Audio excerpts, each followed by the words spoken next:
വചനവായന 85 ദിവസം.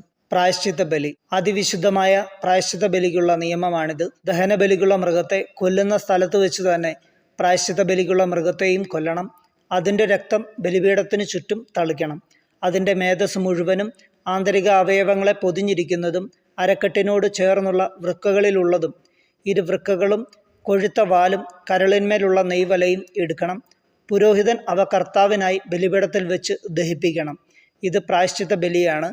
പുരോഹിത വംശത്തിൽപ്പെട്ട എല്ലാ പുരുഷന്മാർക്കും അത് ഭക്ഷിക്കാം. വിശുദ്ധ സ്ഥലത്ത് വെച്ച് വേണം അത് ഭക്ഷിക്കുവാൻ.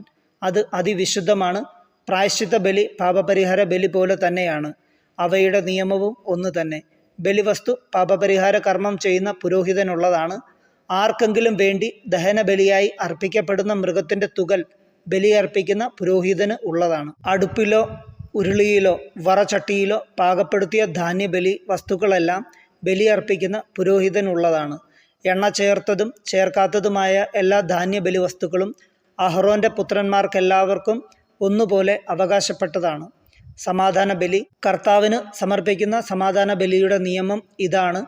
കൃതജ്ഞതാ പ്രകാശത്തിന് വേണ്ടിയാണ് ഒരുവൻ അത് അർപ്പിക്കുന്നതെങ്കിൽ എണ്ണ ചേർത്ത പുളിപ്പില്ലാത്ത അപ്പവും എണ്ണ പുരട്ടിയ പുളിപ്പില്ലാത്ത അടയും നേരിയ മാവിൽ എണ്ണ ചേർത്ത് കുഴച്ച് ചുട്ട അപ്പവുമാണ് കൃതജ്ഞതാ ബലിയോട് ചേർത്ത് സമർപ്പിക്കേണ്ടത്. കൃതജ്ഞതാ പ്രകാശത്തിനുള്ള സമാധാന ബലിയോടുകൂടി പുളിപ്പുള്ള അപ്പവും കാഴ്ചയർപ്പിക്കണം. ഓരോ ബലിയർപ്പണത്തിനും കർത്താവിന് കാഴ്ചയായി ഒരപ്പം നൽകണം. അത് സമാധാന ബലിമൃഗത്തിൻ്റെ രക്തം തളിക്കുന്ന പുരോഹിതന് ഉള്ളതാണ്. കൃതജ്ഞതാ പ്രകാശനത്തിനുള്ള സമാധാന ബലിമൃഗത്തിൻ്റെ മാംസം ബലിയർപ്പിക്കുന്ന ദിവസം തന്നെ ഭക്ഷിക്കണം. അതിൽ ഒട്ടും പ്രഭാതം വരെ ബാക്കി വയ്ക്കരുത്. എന്നാൽ ബലി നേർച്ചയോ സ്വഭീഷ്ട കാഴ്ചയോ ആയിട്ടാണ് അർപ്പിക്കുന്നതെങ്കിൽ അർപ്പിക്കുന്ന ദിവസം തന്നെ അത് ഭക്ഷിക്കണം. അവശേഷിക്കുന്നത് പിറ്റേ ദിവസം ഭക്ഷിക്കാം.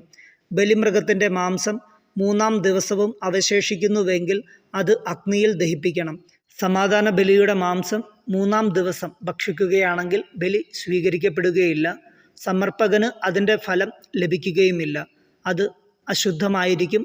ഭക്ഷിക്കുന്നവൻ കുറ്റമേൽക്കേണ്ടി വരും. അശുദ്ധ വസ്തുക്കളുടെ സ്പർശനമേറ്റ മാംസം ഭക്ഷിക്കരുത്.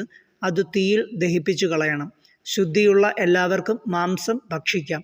എന്നാൽ അശുദ്ധനായിരിക്കെ ആരെങ്കിലും കർത്താവിന് അർപ്പിക്കപ്പെട്ട സമാധാന ബലിയുടെ മാംസം ഭക്ഷിച്ചാൽ അവൻ സ്വജനത്തിൽ നിന്ന് വിച്ഛേദിക്കപ്പെടണം. അശുദ്ധമായ ഏതെങ്കിലും ഒന്നിനെ, മാനുഷിക മാലിന്യത്തെയോ അശുദ്ധമായ മൃഗത്തെയോ നിന്ദ്യമായ എന്തെങ്കിലും അശുദ്ധ വസ്തുവിനെയോ സ്പർശിച്ചതിനു ശേഷം കർത്താവിന് അർപ്പിക്കപ്പെട്ട സമാധാന ബലിയുടെ മാംസം ഭക്ഷിക്കുന്നവൻ സ്വജനത്തിൽ നിന്ന് വിച്ഛേദിക്കപ്പെടണം. കർത്താവ് മോശയോട് അരുൾ ചെയ്തു, ഇസ്രായേൽ ജനത്തോട് പറയുക, നിങ്ങൾ കാളയുടെയോ ചെമ്മരിയാടിൻ്റെയോ കോലാടിൻ്റെയോ മേധസ് ഭക്ഷിക്കരുത്.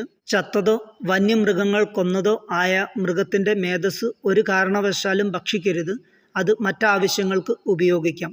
കർത്താവിന് ദഹനബലിയായി അർപ്പിച്ച മൃഗത്തിൻ്റെ മേധസ് ആരെങ്കിലും ഭക്ഷിച്ചാൽ അവന് സ്വജനത്തിൽ നിന്ന് വിച്ഛേദിക്കണം. നിങ്ങൾ എവിടെ പാർത്താലും പക്ഷിയുടെയോ മൃഗത്തിൻ്റെയോ രക്തം ഭക്ഷിക്കരുത്. രക്തം ഭക്ഷിക്കുന്നവൻ സ്വജനത്തിൽ നിന്ന് വിച്ഛേദിക്കപ്പെടണം. കർത്താവ് മോശയോട് അരുൾ ചെയ്തു, ഇസ്രായേൽ ജനത്തോട് പറയുക, കർത്താവിന് സമാധാന ബലി അർപ്പിക്കുന്നവൻ തൻ്റെ ബലിവസ്തുവിൽ ഒരു ഭാഗം അവിടത്തേക്ക് പ്രത്യേക കാഴ്ചയായി കൊണ്ടുവരണം. കർത്താവിനുള്ള ദഹന ബലിവസ്തുക്കൾ സ്വന്തം കൈകളിൽ തന്നെ അവൻ കൊണ്ടുവരട്ടെ. ബലിമൃഗത്തിൻ്റെ നെഞ്ചോടൊപ്പം മേധസ്സും കൊണ്ടുവരണം. നെഞ്ച് അവിടുത്തെ മുൻപിൽ നിരാജനം ചെയ്യണം. മേധസ് പുരോഹിതൻ ബലിപീഠത്തിൽ വെച്ച് ദഹിപ്പിക്കണം. എന്നാൽ നെഞ്ച് അഹ്റോനും പുത്രന്മാർക്കും ഉള്ളതാണ്. സമാധാന ബലിക്കുള്ള മൃഗത്തിൻ്റെ വലത്തെ കുറക് പ്രത്യേക കാഴ്ചയായി പുരോഹിതനും നൽകണം. വലത്തെ കുറക് സമാധാന ബലിയുടെ രക്തവും മേധസ്സും അർപ്പിക്കുന്ന അഹ്റോൻ്റെ പുത്രനുള്ളതാണ്. നിരാജനം ചെയ്ത നെഞ്ചും അർപ്പിച്ച കുറകും ഇസ്രായേൽ ജനത്തിൽ നിന്നുള്ള ശാശ്വത അവകാശമായി സമാധാന ബലിയിൽ നിന്ന് അഹ്റോനും പുത്രന്മാർക്കും ഞാൻ നൽകിയിരിക്കുന്നു. അഹ്റോനും പുത്രന്മാരും കർത്താവിൻ്റെ പുരോഹിതരായി ശുശ്രൂഷ ചെയ്യുവാൻ അഭിഷിക്തരായ ദിവസം അവിടുത്തെ ദഹനബലികളിൽ നിന്ന് അവർക്ക് ലഭിച്ച ഓഹരിയാണിത്. ഇത് അവർക്ക് നൽകണമെന്ന് അവരുടെ അഭിഷേക ദിവസം കർത്താവ് ഇസ്രായേൽ ജനത്തോട് കൽപ്പിച്ചിട്ടുണ്ട്. ഇത് തലമുറ തോറും അവരുടെ ശാശ്വത അവകാശമാണ്. ദഹനബലി, ധാന്യബലി, പാപപരിഹാര ബലി, പ്രായശ്ചിത്ത ബലി, സമാധാന ബലി, അഭിഷേകം എന്നിവ സംബന്ധിച്ചുള്ള നിയമമാണിത്.